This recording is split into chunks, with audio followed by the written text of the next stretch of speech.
boyfriend mo yung Ryan. It's not what you think. Nagluluto-lutoan na kayo. It's not what you think. And thank you for joining NewsWatch Plus. And joining us is Direk Irene, Charo, and Dingdong. Thank you for this interview. Thank Hello. you for Hello. having us. Thank you. po. So let's start muna from the beginning. Parang how did the project Only We Know come about? And parang what made you say yes to this project? Wow. Sino ba namang, I mean, if you get the opportunity to work with Ma'am Charo, of course, and siyempre with the brilliant director-writer, Direk Irene. So, parang yan yung parang dream team sa isang ganitong klaseng pelikula. Lalong-lalo na sa ganitong klaseng tema. Ay, nako. I looked forward to doing this. Yeah. And waited patiently. Patience is a virtue. Yes. For Direk Irene, anong nauna po? Yung characters, like you want to work with Charo and Dingdong or the story first, tapos sila yung na-imagine yung mag-portray? Nauna sila. Nauna na we want to do a project together. And then I have just a little concept pa lang. So it's maliit pa lang yung na konsepto. And then nag-grow siya in time to these characters. Yun. Parang dinidevelop Dinidevelop siya. And kasabay ko silang nag-develop na. How hands-on po yung si Ma'am Charo and Dingdong sa pag-develop nitong story? Si Ma'am Charo, of course, comments, para akong graded recitation. May red ball pen po. Gusto ba kita? Hindi naman. But of course, they comment on their characters, ganyan. Si Dong, marami siyang questions. So, mas ganun yung collaboration. We had several conversations talaga with Direk Irene. Ako, I really wanted to get to know Betty better. Talagang mabuo siya sa katauhan ko. Oo. And yeah, she was very patient. She was like a mentor to me. Yeah. Madami silang ganon, mga bonding sessions, you know, discussing the characters. Ang dami. 2, 3, maybe even 4. Tapos hindi nila ako sinasama. Okay. Parang ina-update na lang, FYI. FYI na. Ito na yung bag. So sabi ko, tuloy pa ba ako? Direct? What were your bonding sessions? What were your over... Meron naman. Pero Meron isa, naman. but parang...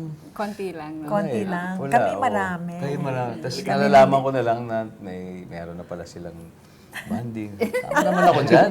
Over wine. Over wine, over coffee. Meron Over naman. coffee. So 7 years ang nababasa ko po gaano tumagal tong production na to. But siguro I want to get your insights on 7 years. Ano yung nagbago from the time it was initially parang na-conceptualize to now na nakikita nyo na po yung final nung output ng characters nyo? What has changed? Sa akin kasi, maraming nangyari sa buhay ko, you know, sa personal life ko, marami akong dinaanan.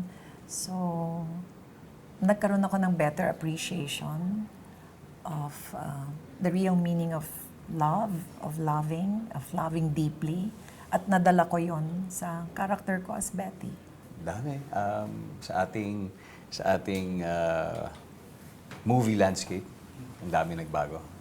Mula 7 years ago hanggang ngayon, tama sinabi ni Ma'am Charo, sa aming mga personal na buhay, maraming nagbago rin.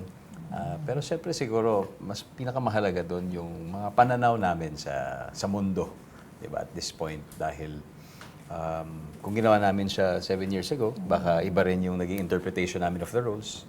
Therefore, baka iba rin yung lumabas. So, I think mas maganda na ngayon siya ginawa dahil mas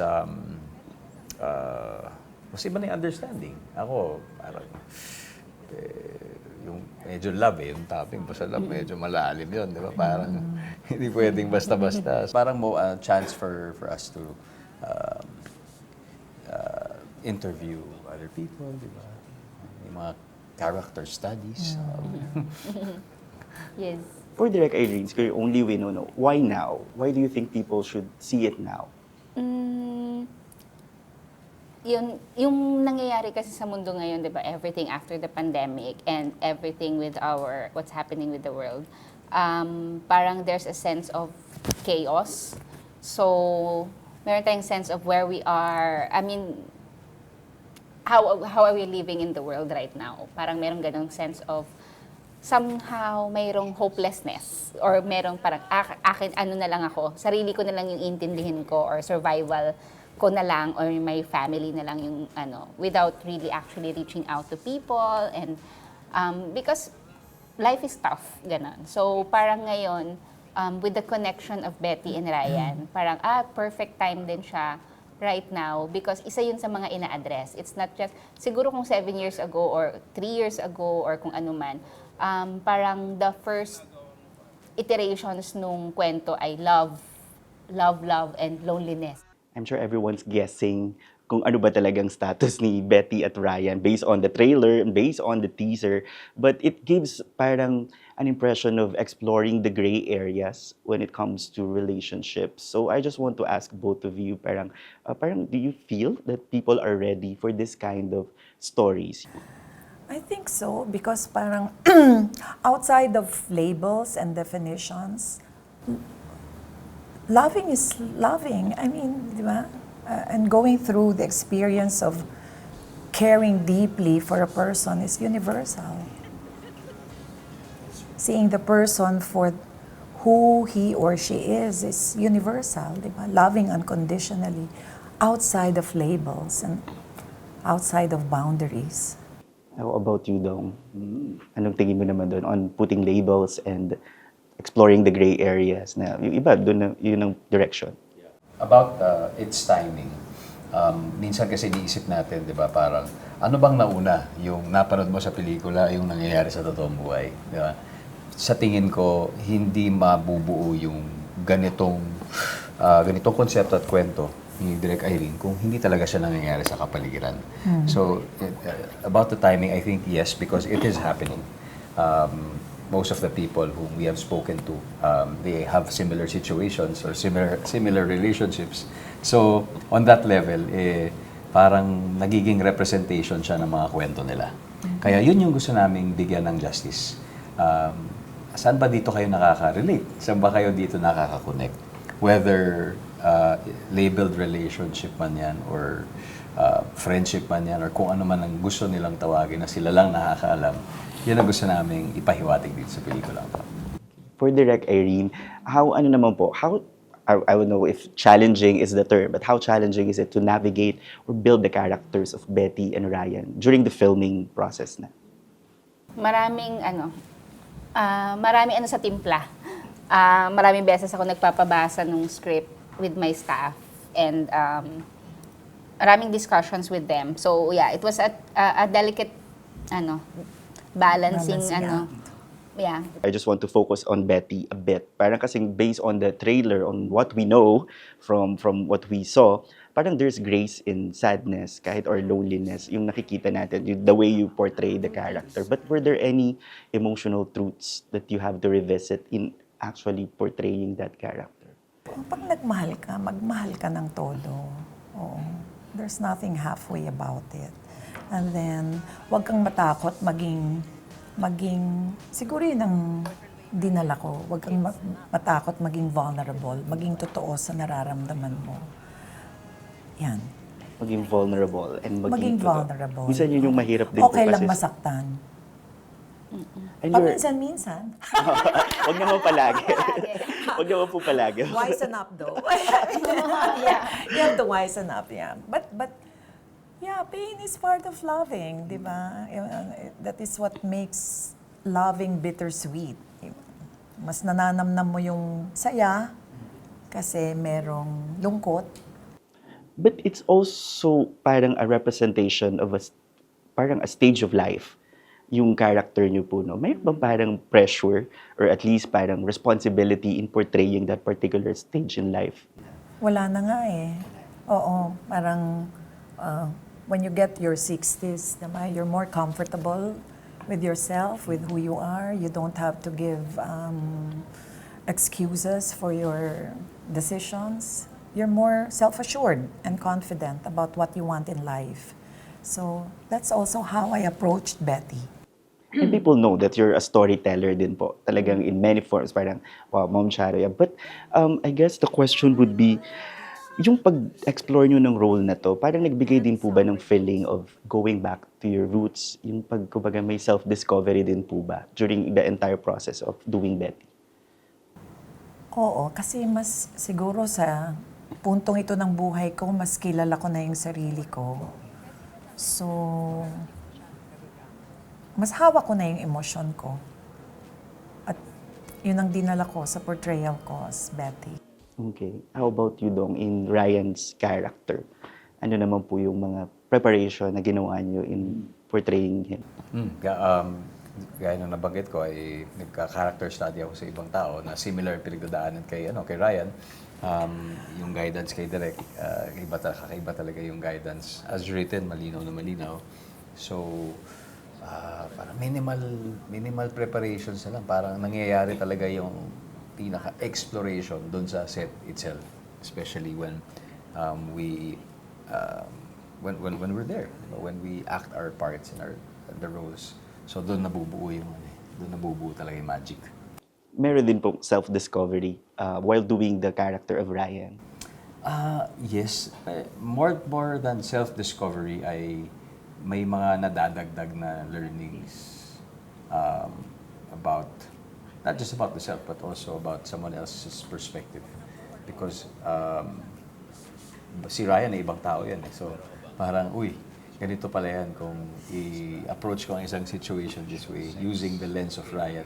So, doon ako natututo. So, in a way, self-discovery, yes. But more so na mas may nadadagdag na kaalaman through these discoveries.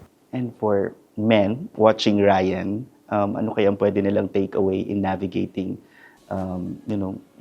grief and then unspoken emotions? Minsan parang sometimes men really keep emotions to themselves. Na parang hindi pwedeng ipakita to, lilipas yan. Pero hindi pwedeng maging vulnerable and hindi pwedeng may makaalam. Di ba? To the point na nakaka-apekto na siya ng maraming bagay sa kanyang kapaligiran. So, makikita nila through Ryan's journey kung paano niya hinandle yun, paano naka-apekto sa kanya yung kanyang pinagdadaanan and how he was able to resolve it kung nangyari pa. So, yun yung makikita nila. It's really the journey. Walang tama, walang mali. Maaaring ganun din yung pinagdaraanan nila. But I hope there's a lesson or two that they can see and witness through Ryan's journey. Okay. And for Direct Irene, syempre iba-iba naman po yung mga previous projects nyo na rin, yung mga characters na build nyo. But I've read in some of your interviews na this time, iba yung male portrayal ni si Ryan. Paano po nag-shift yung... Likeable siya. Paano po nag-iba yung strategy nyo with your previous male leads? Yeah, yung previous male leads, yung friend ko yung nagbato nun na nagsabi na, yun nga, yung mga iba kong lalaking characters are always parang may something, excuse the word, kupal about them or may something sa kanila.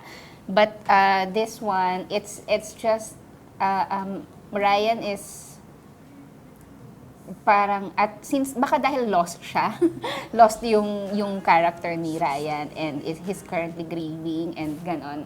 There's a deeper understanding on that. In the first day of taping, filming, and kamusta naman po ang dynamics with the team? Okay.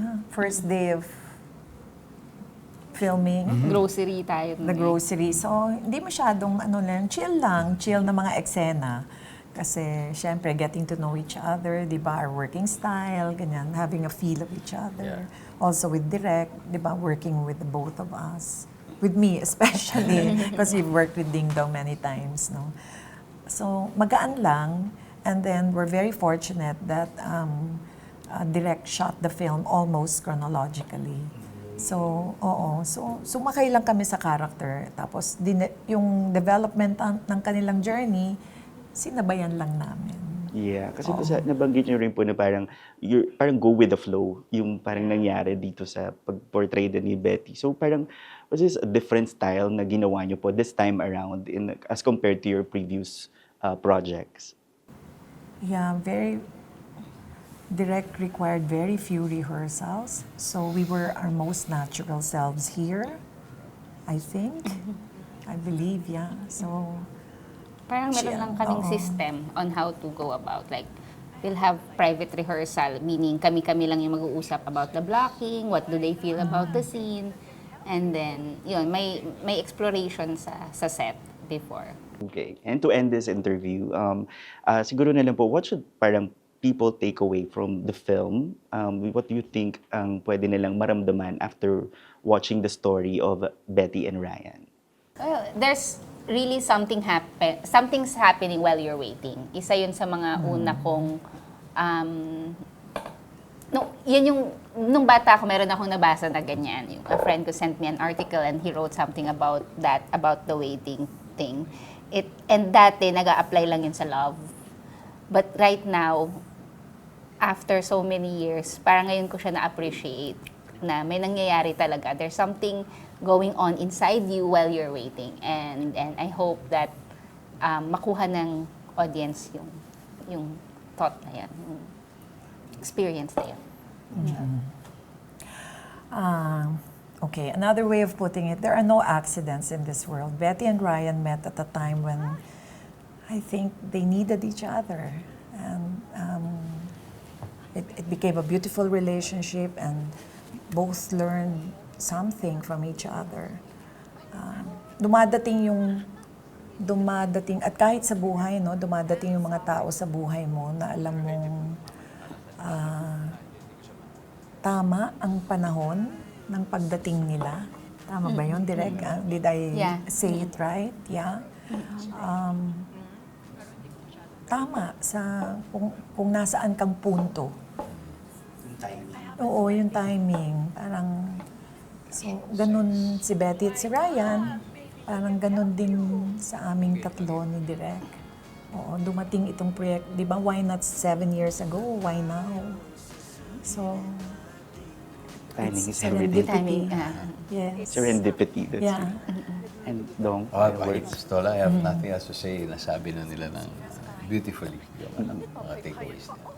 It's siguro working again with the Kapamilya Network din, the collaboration with Ma'am Charo. Siguro parang this is not your first, ang dami nyo na rin pinagsamahan with them. So just this opportunity, how does it feel? Always a pleasure working with Star Cinema, of course, now with Ma'am Charo at kay Direk Irene sa aming pang-ilang proyekto na magmula nung naggagawa kami ng television shows. Ang kagandahan doon ay may bago parati. Sa bawat collaboration, sa bawat project na ginagawa, may bagong inihahandong pagdating sa storytelling. And that is what excites me. Alright, Direk Irene, Ma'am Charo, and Sir Dingdong, thank you so much for your time. Thank you so much. And for Thank granting you. this interview. Thank you very much. Thank you. I feel like this is it. Walang dapat isipin na iba, di ba?